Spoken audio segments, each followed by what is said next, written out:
Hey kids, it's Papa. Are you ready to explore the Bible? All right. Take your Bibles and turn with me to 2 Kings chapter 5. 2 Kings chapter 5. And we're going to take a look at, I think it's one of Jim&Myra's favorite stories from the Bible. And it's the story about Naaman the leper.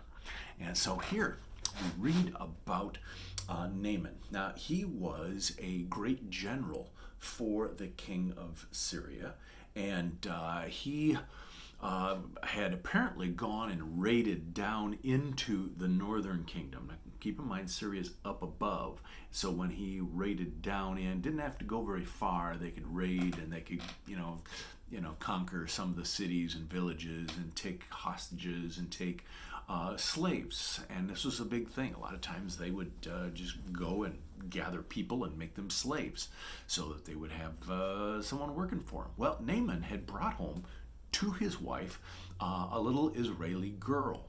We don't know anything about her.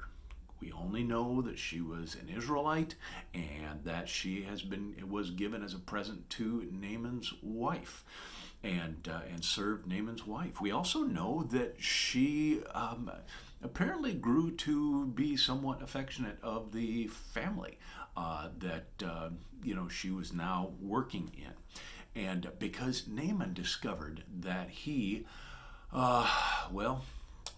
had leprosy. Now, remember, leprosy is a terrible, terrible disease back then. It would start as little white spots on the skin, and then it would start to grow.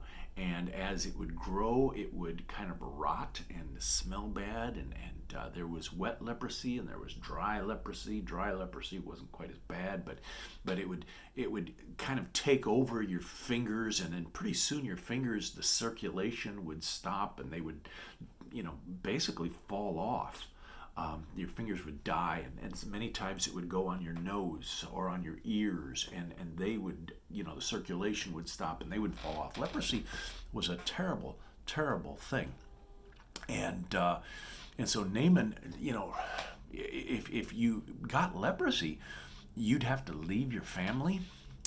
You would have to go and live by yourself because it was contagious. You could give it to other people. And you didn't want to give it to your family or anyone you loved, so you would go away from them. And there were leper colonies where only lepers would live, and they would bring out, the day-old bread and the old food and anything that they didn't want. They would take care of the lepers. It wasn't much of a life. It was a bad way to die. It was painful, and it was pretty much a sure thing. If you got leprosy, you were going to die, and it was going to take you a long, lonely time to die.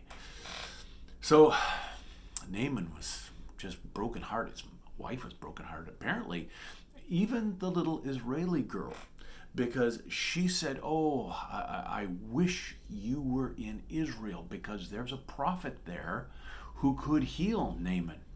Well, somehow that news got to Naaman, and then it got to the king, and the king said, "Hey, listen, Naaman, I like you, I value you. I'm going to send you to Israel. Here, I'm going to write a letter, and I'm going to take a whole bunch of clothes and gold and things, and I'm going to send you to Israel, and then you can get healed and come back and continue to serve me."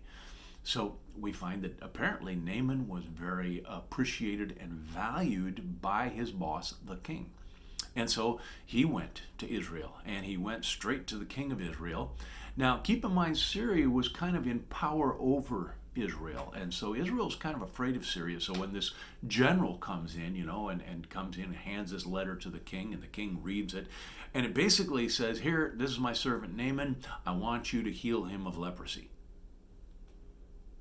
And the king says, "Well, what's happened?" And the Bible says that he tore his clothes and he said, "See what's happening?" He says, the king of Syria is trying to pick a fight with me, trying to, make me do something that means that we're going to go to war, and this is terrible. But Elisha heard about it. And Elisha said, "Hey, send him to me, and he will know that there is a prophet in Israel." And so Naaman found out, and Naaman went and he knocked on Elisha's door. And Gehazi came to the door and said, "What can I do for you?" And he said, "Well, I'm Naaman. I was told that the prophet could heal my leprosy." And then Gehazi came back. Now here's the thing: Elisha never even met Naaman. Didn't know anything about him. Didn't meet him face to face. He sent Gehazi to tell him, and he said, "Okay, the prophet said that if you will go down to the river Jordan and wash 7 times, you will be healed. Goodbye," and closed the door. And Naaman said, "That's it? That's all I have to do?" Now here we find that Naaman gets angry. And he said, in verse 11, take a look at 2 Kings chapter 5, verse 11. Are you there? I hope you've already turned to 2 Kings chapter 5, and now turn to verse 11. Notice it says, "But Naaman was wroth." What does wroth mean? It means angry. Naaman was wroth, and he went away, and he said, "Behold, I thought surely he would come out to me and stand and call on the name of the Lord his God and strike his hand over the place and recover the leper." That's what he was expecting. But you know what? Sometimes God doesn't do things the way we expect. Sometimes God does things in ways that are just really different, kind of strange. And Naaman was upset because he had a preconceived notion as to what God was going to do and what the prophet was going to do and how this was going to happen. And he was a man of authority, and so maybe he thought that, because he normally got his way, then he was going to get his way on this one. But that's not the way it works with God, is it? And so we find that Naaman was upset. And then he makes an interesting statement. He says, "Are not Abana and Parphar, rivers of Damascus, better than all the waters of Israel? May I not wash in them and be clean?" So he turned away in a rage. Now listen, I want you to learn something from this. Here, he decided that he was not going to trust God. Here, he was offended because it didn't happen the way he thought it should happen.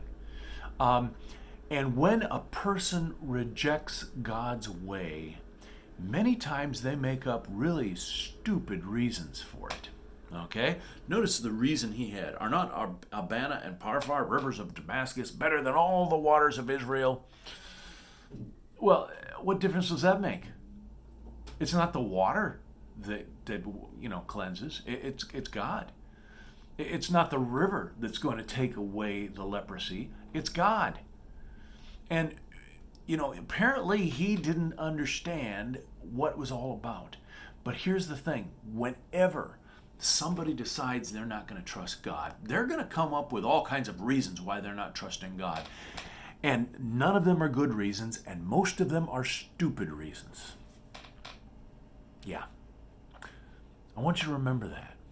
When people come up with reasons for not trusting God, not obeying God, they can come up with all kinds of reasons. But those reasons are all going to be bad, and most of them are going to be just really stupid reasons. Okay? You need to remember that. So next time that you have a choice, do I trust God or do I not? You better trust God. And if you choose not to trust God, watch out. You're going to come up with some pretty stupid reasons for it. Anyway, hey, love you guys.